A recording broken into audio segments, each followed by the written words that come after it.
What is going on in British politics with Tim Montgomerie? He's a former Conservative number 10 advisor. He's now defected to Reform as a member of Reform UK and joins us. A very good morning to you, Tim.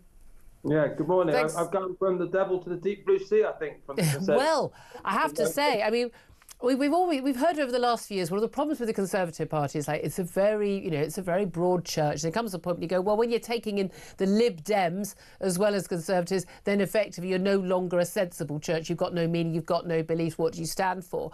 And a lot of people are hoping that, you know, under Kemi Badenoch and her leadership, that the party will move to something more sensible. And we're seeing some, you know, mutterings along that way, but nothing really solid. But Reform UK have been doing very well in the polls. They were at top of a number of polls, consistently showing certainly above the Conservatives. And then we've had this big storm with Rupert Lowe and Nigel Farage. It does appear to be it's been Rupert Lowe and all the other leadership and members of Parliament for the Reform UK party. Rupert Lowe did a big interview, very lengthy interview with my good friend Dan Wootton yesterday. Watched all of it, managed to get through all of it. Certainly he was able to put paid to these suggestions behind the scenes that he may be suffering from dementia and there's problems with his faculties, because clearly there was no problem there. But what do you make of that battle, and what are people inside Reform saying? Well, Julia, I've only been a Reform member for 3 months, so it's sort of still a new family to me, and it's not quite as dysfunctional as the Conservative Party, nowhere near as dysfunctional as the Conservative Party, but it certainly has its tensions.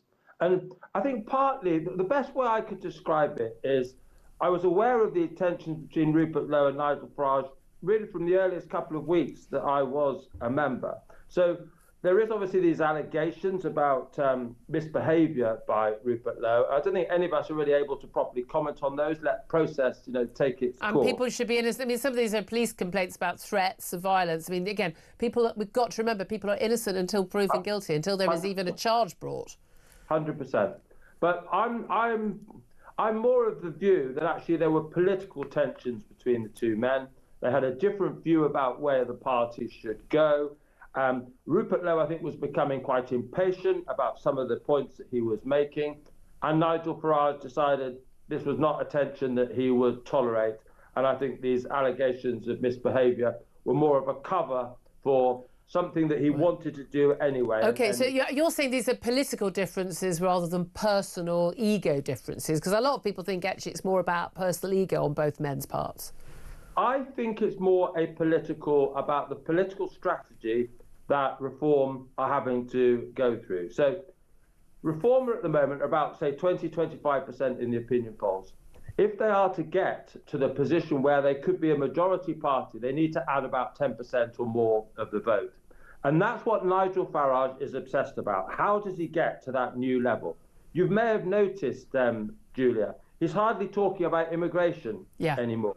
He regards immigration almost as a banked issue. He's trying to think, how do we reach those new voters, particularly female voters who haven't been, you know, typically associated with Reform? So as he does this, you know, typical process of extending a party's appeal, there are lots of people in Reform, and lots of people in Reform have seen it in people like me joining. They're thinking, are Reform selling out? Are they giving up on their, you know, traditional views?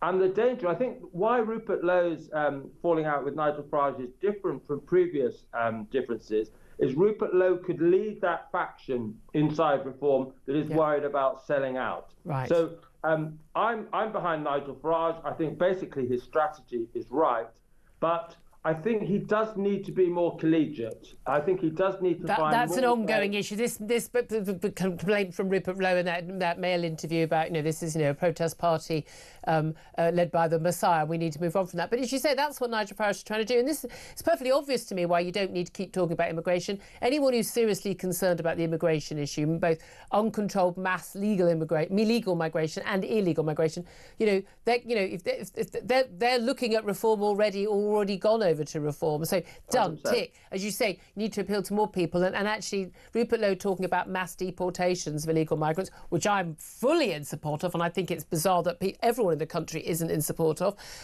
doesn't help broaden the base of the party to get elected. But this is what it comes down to, isn't it? It's, you know, do you want to be a purist, or do you want to get elected and get some of your work done? And this is the thing, isn't it? Nigel Farage says, basically, I want to get into power. Yeah, and I don't mind that, Julia. Yeah. I think I wanted to be in power isn't a greedy thing. Is if you believe in your principles and you want to enact them, you have to be sensible. You have to be strategic. Yeah. The only criticism I make of Nigel is just, he has in the past succeeded as leader of UKIP, the Brexit Party and Reform, by being sort of very draconian against critics, because some of those critics have been nasty, they've been unacceptable. I wouldn't put Rupert Lowe into that category at all. I'm disappointed that hasn't been more of an effort made to keep him in the party. And I think as the party goes forward, if it isn't to avoid the kind of continuing split that we've seen over the last few days, Nigel just needs to find a way of running a more sort of parliamentary system-based party. Well, there's lots to talk about. Ben Habib, who sort of left the party as deputy leader, he was ousted, left on bad terms. That he's sort of saying to Rupert Lowe, we form a splinter group. But again, we can't, we can't afford to have the right split any more than it already is split in this country, can we? We're really getting into the People Front of Judea factions here. My worry is, though, the venom and the what we've seen on Twitter, on X, over the last sort of 72 hours has been so strong. Whatever the result of the inquiry into Rupert Lowe's alleged, behaviour, I think these relationships are burned. Yeah, there's no way back there. What do you make of the prospect of the Runcorn by-election, though? Mike Amesbury, after that assault conviction and sentencing, he is going to resign. He says in the next few days there will be a Runcorn by-election. Of course, he had 53% of the vote at the last election. Reform running second, but with only about 15% of the vote. Nevertheless, the bookies have got Reform as favourites for the seat. Do you reckon their chances are good? I hope so. UKIP and the Brexit Party haven't done well in previous by-elections. There is a difference sort of between having a good opinion poll rating and having a sort of get out the vote operation, knowing where your voters are. But they've been, ever since the guilty plea, they've been working on this since actually this allegation first came up, didn't they? Yeah. They have been on the ground. Yeah. So they really must at least run this incredibly close, because it'll be a real test of. We've seen the opinion polls, but can Reform actually translate those opinion polls into real votes? So this will be a big test. It's going to be very interesting when it does happen. We always love the first by-election of a new government. It's always good to see. Tim Montgomerie, we'll speak to you again very soon, I hope. Former number 10 advisor for the Conservatives, now with Reform UK. Thomas H is interesting. He was saying, look, this is political strategy as well as personal. These things often overlap, and I think you have to be a big cynic to think that sometimes there is a personal dimension to that, there's a political dimension to that. Sometimes these things can get all mixed up. Generally speaking, it's obviously not a good look for Reform to be doing this, but I am struck being split. I am struck by the number of people who seem to think that the answer is to jettison Nigel Farage. Even if you think it's a top-heavy party and that's a problem, that's clearly not the solution. Clearly not the solution, I would say, exactly. I mean, again, I think, you can be on both sides at the same time, can't you? I like both men, but there we are.